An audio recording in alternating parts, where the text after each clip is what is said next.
di mana Nabi SAW di dalam hadis beliau mengatakan akan diturunkan hidayah serta rahmat yang tidak ada terhingga, tidak ada batasan daripada rahmat dan hidayah tersebut kecuali orang tersebut didapati dari dalam masjidnya. Dia sujud di hadapan Allah, dia mulai takbiratul ihram.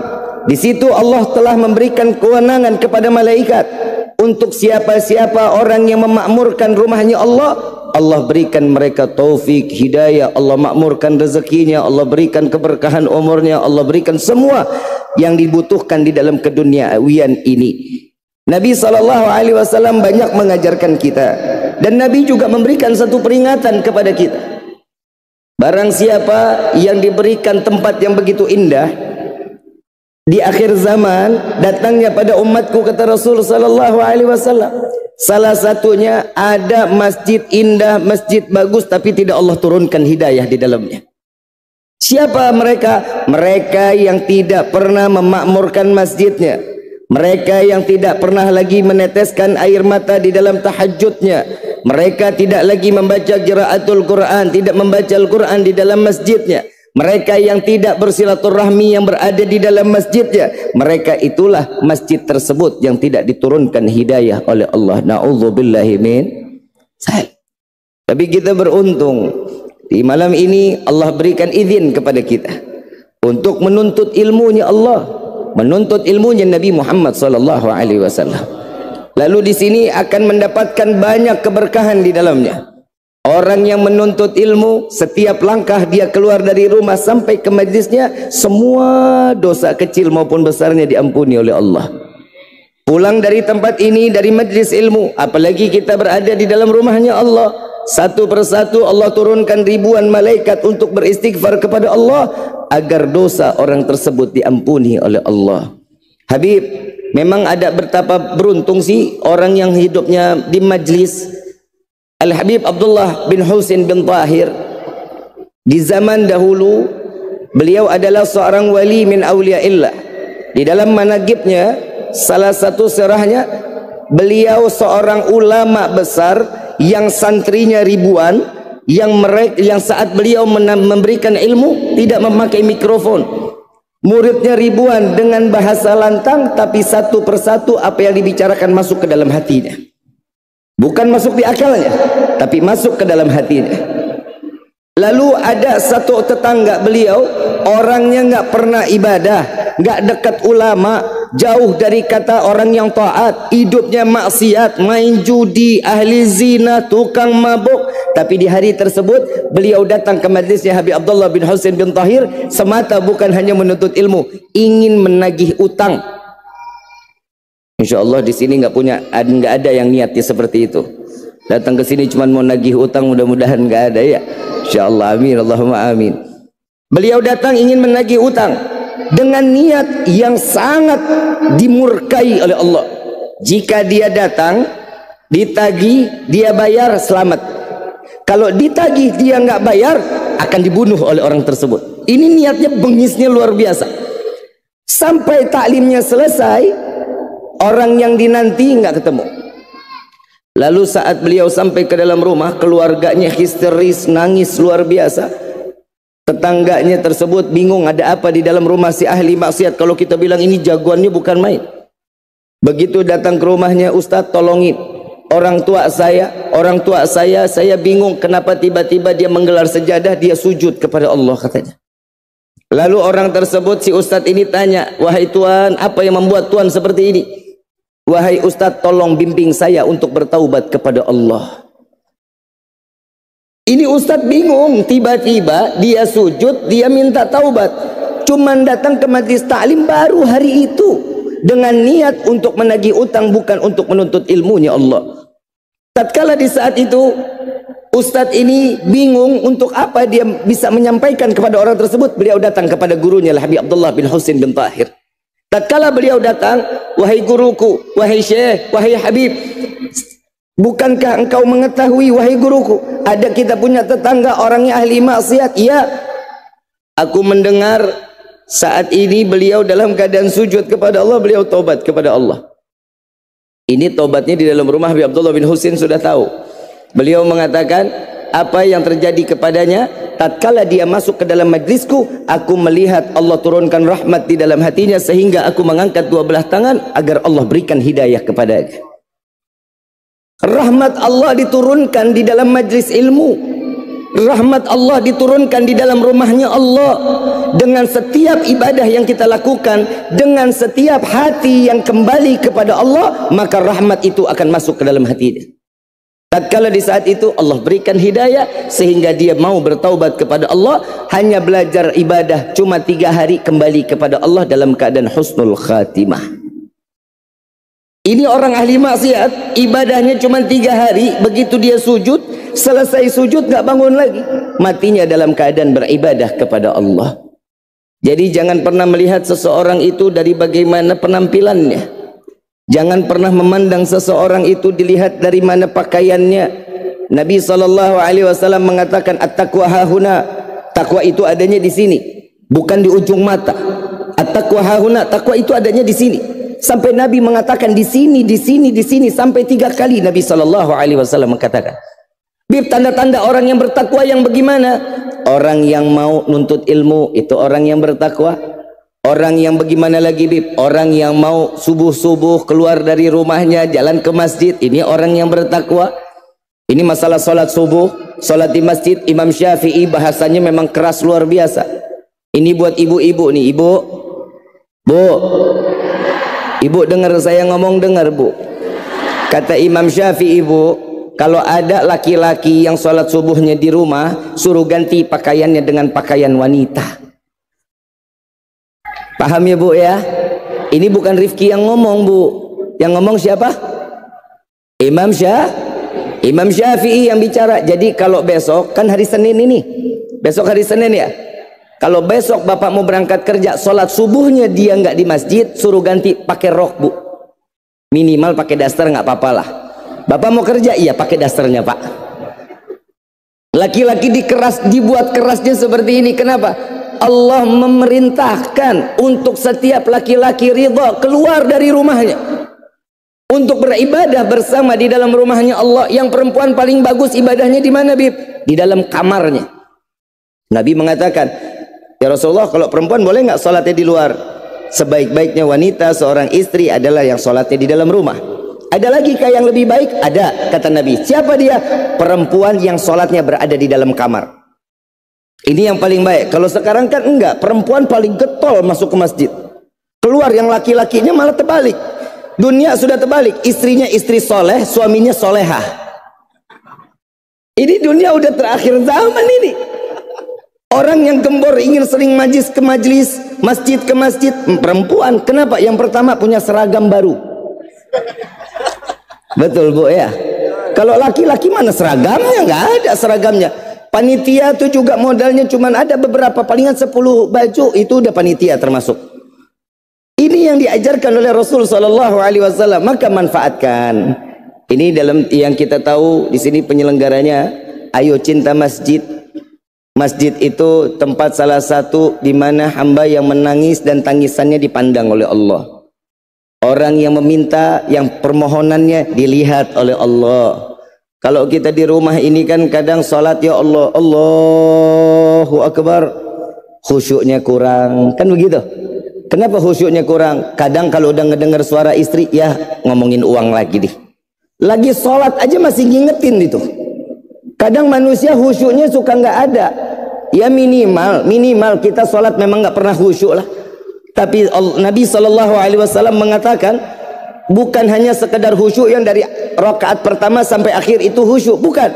Mungkin tatkala bismillahirrahmanirrahim itu hati sama fikirannya nembus sampai kepada Allah.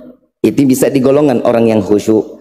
Saat dia subhana rabbiyal azimi wa bihamdi, dalam keadaan betul-betul harapan kepada Allah, memuliakan, mengagungkan Allah, sami Allahu liman hamidah. Tatkala dia membaca itu terbesit di dalam hatinya, menyambung kepada Allah, itu termasuk golongan orang-orang yang diberikan kehusyuan oleh Allah. Kita mau khusyuk dari pertama sampai habis, maaf, kita tahu betul bagaimana sahabat-sahabat Rasulullah SAW. Sayyidina Umar dibunuh dalam keadaan salat, sama Lu'lu' dibunuh dalam keadaan salat. Sayyidina Ali karamallahu wajha dibunuh dalam keadaan apa? Salat. Mereka ini nggak tahu tatkala saat salat nikmatnya luar biasa. Begitu tusukan pisau pertama, beliau nggak ngerasain, nggak merasakan sakitnya dibunuh. Sayyidina Ali sampai terakhir begitu salam lihat ternyata ada ujung pedang di sininya. Ditanya, ini pedang kapan sampainya? Katanya, ini sudah lumayan engkau dari rakaat pertama wahai menantu Rasulullah, katanya. Dari rakaat pertama pedangnya sudah masuk. Begitu di akhir setelah salam baru berasa ada pedangnya. Kita jangankan pedang, nyamuk gigit repot, bukan main ngegaruknya. Ini bedanya kita sama keluarganya Rasulullah sama sahabatnya Nabi sallallahu alaihi wasallam. Kapan kita bisa terhitung dalam golongan yang khusyuk? Maaf, Bib, kalau kita lagi sholat itu kita ngerasa diri kita ini sholat yang terakhir, boleh nggak? Boleh. Sampai Nabi sallallahu alaihi wasallam mengatakan, bayangkan sholat kalian ini sholat terakhir di dalam hidup kalian. Cari khusyuknya. Tapi bukan berarti dia sholat terus sampai ngegerung, nangis, takut mati. Bukan. Kenapa? Ini akan mengganggu tetangganya. Sholatnya akan mengganggu tetangganya. Bagaimana? Orang yang dia takut atas apa yang telah dia perbuat di dunianya, hanya urusan dia kepada Allah. Dia mohon ampun kepada Allah. Dia tahu dosa begitu besar, tapi saat ini dia sholat, dia nggak ngerasa pantas untuk sampai kepada Allah. Cucu dari Rasulullah, Sayyidina Ali Zainal Abidin, anak daripada Sayyidina Husain radhiyallahu anhuma, tatkala beliau sedang bersenda gurau duduk bersama sahabat, tiba-tiba terdengar suara azan, Allahu Akbar, Allahu Akbar. Tiba-tiba itu hari juga wajahnya pucat luar biasa. Mendengar azan wajahnya pucat. Bersegera beliau langkahkan kaki masuk ke dalam, kalau kita bilang masuk kamar mandi, ambil wudhu. Sahabat bingung ngelihat keadaan cucunya Rasulullah kok begini, kenapa? Begitu dia keluar dalam keadaan gemetar. Wahai cucu Rasulullah, wahai darah daging Rasulullah, apakah engkau dalam keadaan sakit? Tidak, wahai sahabatku. Lalu apa yang membuatmu sampai seperti ini? Tidakkah engkau mendengar, wahai sahabatku, panggilan siapakah ini? Kalau ini bukan panggilan Allah, sumpah aku tidak akan pernah untuk merasakan rasa takut yang begitu besar di saat ini. Apa yang membuatmu begitu takut? Apakah Ali Zainal Abidin pantas sujud di hadapan Allah, sedangkan pingkulan dosa yang hamba bawa di hadapan Allah? Nih lihat, cucu Rasulullah masih ngerasa dirinya itu dosanya banyak. Kita yang dosanya banyak, sombongnya setengah mati. Betul nggak? Betul nggak? Kadang kita punya dosa, ini alhamdulillah dosa kita masih ditutup aib kita sama Allah. Coba kalau aib kita dibuka, satu dosa, satu bisul, habis muka kita bisulan semua. Betul nggak? Alhamdulillah kita punya Nabi, kita punya Rasulullah yang sayang sama umat. Kalau kita dihitung cuman salat, urusan rukunnya aja, wallahi salat kita nggak akan diterima sama Allah. Tidak akan. Urusan rukunnya doang kita baca nih salatnya, Allahu Akbar. Sunnahnya kita nggak bawa, nggak bakal salat kita diterima sama Allah. Tapi saya hakul yakin, kenapa salat ini masih terus kita jalankan dan terus kita jalankan? Saya hakul yakin, salat saya selama ini saya yakin Allah akan terima. Kenapa? Karena di dalamnya ada sunnah Nabi Muhammad SAW. Beruntung kita jadi umat Rasulullah. Kalau bukan karena umat Nabi, ya Allah, Pak, maaf, beribu-ribu maaf. Kita kerja sehari berapa jam? Berapa? 8 jam. Ya Pak Sekda ya? 8 jam ya? 8 jam. Pakai seraya. Mudah-mudahan jadi pakai Pak Sekda ya, amin insyaallah. Sehari kita kerja 8 jam, betul? Ada sholat kita 8 jam? Ada. Sholat kita paling cepat, paling lama deh kita bilang, jangan cepat. Yang paling lama sholat kita berapa lama? Apa? 15 menit udah sama zikir, udah sama doa. Betul ya? Tentu juga kali kepepet, lagi masalah banyak, 15 menit. Betul nggak? Kontrakan udah mau habis, motor mau ditarik leasing, istri ngoceh mulu, gitu-gitu, minta duit. Ini doanya kita agak lama, 15 menit ini. Tapi kalau kitanya orang yang sekiranya ini cukup, paling cepat berapa lama? Hah? 5 menit. 5 menit, itu juga salah ayat. Qul Qul ya ayyuhal kafirun la a'budu ma ta'budun wala ana abidu ma abattum wala antum abiduna ma a'bud wala ana abidu ma abattum wala antum abiduna ma a'bud wala ana abidu ma abattum. Terus muter aja. Dia lagi mikir, itu 5 menitnya tuh. Itu 5 menit mikirin ayat ini kapan sampainya ini. Ini banyaknya manusia begitu. Kadang orang yang lupa, dia berpikir kepada dirinya, ini hati-hati, ini hati-hati. Syaitan itu nggak akan pernah tinggal diam. Nabi Muhammad SAW pernah didatengin sama iblis. Udah pernah dengar kisahnya? Nabi Muhammad SAW, iblis silaturahmi sama Nabi. Pak, oi, Bapak, iblis silaturahmi sama Nabi, Pak. Bapak silaturahmi nggak sama guru-guru, Pak? Oi, silaturahmi nggak sama kiai, sama guru-guru? Pada silaturahmi nggak? Kapan? Sekarang. Ramadan ingat nggak? Masih bawa bingkisan nggak? Masih pinteran iblis. Iblis masih juga nyanjung Nabi dulu. Wahai Rasulullah, engkau adalah manusia yang suri tauladannya baik. Iblis paling pinter nyanjung ini. Makanya kalau orang disanjung kadang-kadang suka mau terbang. Betul nggak? Ya Allah, Tuhan ini Masya Allah baik, dermawan, padahal bakhilnya setengah mati. Ini orang manusia ini paling senang disanjung. Nabi Muhammad bukan orang yang pandai untuk disanjung, salah. Apalagi iblis yang nyanjung. Dia terakhir bilang, ya Rasulullah, saya ingin bertaubat kepada Allah. Percaya apa enggak? Pak, percaya enggak? Iblis mau taubat. Bu, ibu, iblis mau taubat, Bu. Percaya? Enggak ada yang percaya. Iblis datang kepada Nabi mau tobat. Nabi jawab, wahai iblis, laknatullah. Nabi saklek Nabi kalau ngomong. Laknatullah, laknatullah. Allah yang memberikan labelnya sih. Wahai iblis, saya mau tanya dulu, ini tahu nggak sih iblis nih kayak gimana? Tahu iblis? Nggak tahu? Apa pernah menjadi sahabat? Apa menjadi sampai saat ini teman karib gitu ah? Besti mungkin. Ini iblis bilang mau tobat. Nabi jawabnya sambil cengir, dicengirin sama Nabi. Mau tobat iblis? Wahai iblis laknatullah, mau tobat ya. Datang ke makam Nabi Adam, sujud, selesai, tobat diterima sama Allah, nggak perlu ke aku katanya. Apa jawaban iblis? Ya Muhammad, Rasulullahnya nggak dipanggil lagi. Ya Muhammad, Adam masih hidup aja saya nggak mau sujud, gimana sudah mati? Sombongnya setengah mati. Iblis alim nggak? Cerdas nggak? Oh, pernah masuk sorga lu iblis. Alumni sorga. Emang bener kok. Iblis alumni sorga, sekarang bagaimana? Dapat universitas baru, S1-nya neraka jahanam. Abadi lo. Kenapa? Karena ada sesuatu yang membuat iblis terusir dari surga, bukan karena menyekutukan Allah. Salah ya, iblis pun nggak pernah menyekutukan Allah, melainkan iblis karena kesombongan diminta oleh Allah, diperintah oleh Allah untuk sujud kepada Adam. Dia nggak mau, maka Allah menurunkan iblis dari surga pindah ke neraka dan dikekalkan oleh Allah. Bib, ada lagi nggak yang taubat orang yang bengis? Sedangkan di Al-Qur'annya sudah turun ayat. Ada. Abu Lahab, tahu Abu Lahab? Ada di sini yang punya sifat kayak Abu Lahab? Ada. Mudah-mudahan nggak ada di sini, kita orang-orang saleh semua aja ya. Wanita-wanita salehah, calon penghuni surganya Allah. Amin ya rabbal. Abu Lahab. Abu Lahab seseorang yang namanya udah diabadikan. Udah diabadikan di dalam Al-Quran, dan ini orang udah wajib masuk di neraka.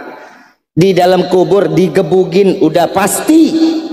Tabat yada abi lahabiu ma aghna anhu maluhu wa ma sayasla naran. Jelas Allah menyatakan ini orang pasti bakal dihabisin di dalam kuburnya. Gak ada salah untuk berhenti saat dia dipukulin, disiksa oleh Allah. Tapi Nabi nggak pernah berhenti. Nabi nggak pernah berhenti. Ini pamannya, Nabi punya hati. Diketok rumahnya, wahai pamanku, maka segeralah memeluk agama Islam. Ya Muhammad, keluar dari rumahku, atau tidak akan aku bunuh engkau, katanya. Ini yang dilakukan oleh Abu Lahab. Nabi terus berdakwah, terus Nabi dakwahkan pamannya. Kenapa? Karena ini adalah keluarganya. Sampai Allah menyatakan, jagalah diri kalian dan jagalah keluarga kalian daripada siksa api neraka. Nabi terapkan, diselamatin. Niatnya Nabi mau nyelamatin pamannya. Tapi apa boleh buat? Allah sudah punya ketentuan. Maka Abu Lahab tidak akan pernah diberikan hidayah. Ternyata yang bikin orang ini bisa ibadah kepada Allah, dekat kepada Allah, apa? Hidayah. Hidayah itu mahal, bro. Sorry ya, maaf kalau saya boleh bilang, orang mau cari hidayah, sholat kadang-kadang, kadang doanya suka ngaco. Ya Allah berikan kami rezeki, mintanya rezeki mulu. Mau rezeki banyak, mau. Buat apa? Buat ibadah, bohong. Itu karena duitnya nggak ada. Kalau kelihatan duitnya, bapak minta kawin lagi, ibu beli skincare yang banyak. Gak ada, ini pastinya gak akan ada. Kenapa? Iblis gak akan tinggal diam, ditiup hati kita. Kadang orang minta rezeki banyak. Ini contoh dia, ini malam doa kita dikabulin. Ya Allah berikan kami rezeki yang banyak. Pulang sampai di rumah, buka pintu kamar, ketiban duit. Kaget gak? Kaget gak? Kena jantung, mati. Manfaat rezekinya. Rezeki itu bukan hanya berupa uang. Kita punya suami saleh adalah rezeki. Kita punya istri salehah adalah rezeki. Kita punya anak saleh salehah itu adalah rezeki. Maka manfaatkan yang Allah berikan kepada kita. Mintanya gimana? Al-Habib Ali bin Muhammad bin Husain Al-Habsyi, beliau mengatakan, beliau berdoa, ya Allah, bukan karena kesenangan semata kami ingin masuk ke dalam syurgamu. Ini bahasanya beliau. Kalau saya diajarin sama guru saya, Ki minta doanya sama Allah, minta rezekinya bagaimana? Saya minta, ya Allah berikan rezeki yang halal. Itu saya mintanya begitu. Kata guru saya, kurang. Terus mintanya bagaimana Habib? Saya punya guru Al-Habib Quraish bin Qasim bin Ahmad Baharun. Doanya bagaimana Habib? Nih doanya nih. Ya Allah berikanlah kami rezeki yang banyak, yang berkah, yang halal, yang tidak akan pernah menjadi fitnah sampai yaumil qiyamah. Ini doa yang diajarkan oleh guru-guru kami. Yang kedua, kadang manusia itu minta, ya Allah berikan kami umur panjang. Mau umur panjang? Mau umur panjang? Yang lain mati, kita doang sendirian mau? Mandi sendiri, kain kafan sendiri, ngegelinding sendiri, nguruk sendiri. Mintanya apa? Ya Allah panjangkan umur kami dalam taat kepadamu, dalam beribadah kepadamu. Ini adalah ilmu atau umur yang manfaat. Kadang kita minta sama Allah doa yang terakhir ini nih, kadang suka nggak ngaca. Punya kaca di rumah? Punya. Punya cermin di rumah? Punya. Pernah ngaca nggak? Nih doa kita yang terakhir, ya Allah masukkan kami ke dalam surga. Mau masuk surga? Mau? Mau masuk surga? Punya kaca di rumah? Punya. Pernah ngaca ngelihat diri kita nih, kira-kira kita nih pantas nggak masuk surga? Coba introspeksi diri deh. Kita pantas nggak nih masuk surga? Maaf ya, maaf. Saya kalau ngomongan orang Betawi mah, emang surga punya bapak lu apa? Kita mau main sorga, masuk-masuk aja. Sorga itu nggak gratis. Sorga itu pasti ada, kalau dibilang ada pengorbanannya. Kalau kita ada tujuannya, pasti ada pengorbanan. Kita tiba-tiba minta masuk sorga, lah siapa kita? Emang punya orang dalam kitanya. Saya kenal sama Pak Kesra. Pak Kesra, saya mau bikin KTP. Saya mau pindah ke Lampung atau ke kota metro. Kira-kira gampang nggak? Bisa nggak dibantu sayanya? Bisa lah, ada orang dalam. KTP-nya cepat nyampe. Kita masuk surga, siapa orang dalamnya? Sholat ngaco, ngaji enggak, baca Quran enggak, taklim males, ketemu guru kabur, bukannya cium tangan. Ketemu ustazah, ustazah tuh ngapain tuh? Pamer-pamer emas, gelang sampai segitu. Wah, panjang banget omongannya. Ustazah aja masih diomongin, ustadznya aja masih diomongin. Kalau manusia dapat fitnahan wajar, manusia ya difitnah ya kena lah. Jangankan kita yang manusia banyak dosa, Nabi aja masih difitnah. Nabi Muhammad masih dibilang apa? Tukang sihir, orang gila. Betul nggak? Mau dibilang lagi, ada yang lebih parah nih. Fitnahannya buat siapa? Mau dengar? Allah aja difitnah. Allah aja difitnah punya anak. Jangankan kita, Allah sama Nabi aja masih difitnah. Gimana kita? Mau masuk surga, mintanya bagaimana? Ya Allah, bukan karena kesenangan semata kami ingin masuk ke dalam surgamu, melainkan ada nama yang berdampingan dengan namamu, nama kekasih yang dia mencintai kami dan kami pun mencintainya. Masukkan kami ke dalam surga bersama Sayyidina Muhammad sallallahu alaihi wasallam. Ini mintanya. Orang dalam kita ada siapa? Nabiuna Muhammad sallallahu alaihi wasallam. Makanya salawat yang banyak, perkenalkan diri kita kepada Nabi. Kata Nabi, aku mengenal umatku sebagaimana mereka yang perbanyak salawatnya kepadaku. Ada juga riwayat yang mengatakan sebagaimana aku mengenal hamba umatku, kata Nabi, sebagaimana yang terangnya kepala jidatnya dengan pernah rasa sujud yang syukurnya dia kepada Allah, dengan cerahnya di jidatnya, dengan cahaya wudhunya. Ini Nabi SAW akan memperkenalkan siapa umatnya dan siapa umat Nabi yang lain. Saya mau tanya, yang hadir di sini cinta sama Nabi, cinta sama Rasulullah, udah ngikutin sunnahnya Nabi? Udah ngikutin sunnah Nabi? Saya mau tanya, saya yakin nih semuanya nih pasti lupa. Tadi keluar dari rumah pakai sendal kaki kanan atau kaki kiri? So tahu. Emang ingat? Masuk kamar mandi kaki apa? Kiri. Jangan pernah dua-duanya. Itu loncat namanya. Kalau kamar mandinya bagus, kalau kamar mandinya nggak licin, kalau licin nggak geledak, mati kita. Jalanin sunnah walaupun sedikit yang kita jalanin, ini adalah sunnah dan ini yang akan bisa memberatkan timbangan pahala kita di hadapan Allah. Saya tanya, saya bilang, Bapak Ibu cinta sama Nabi? Cinta. Wallahi Nabi SAW lebih dulu cintanya kepada kita sebelum kita mencintai Nabi Muhammad SAW.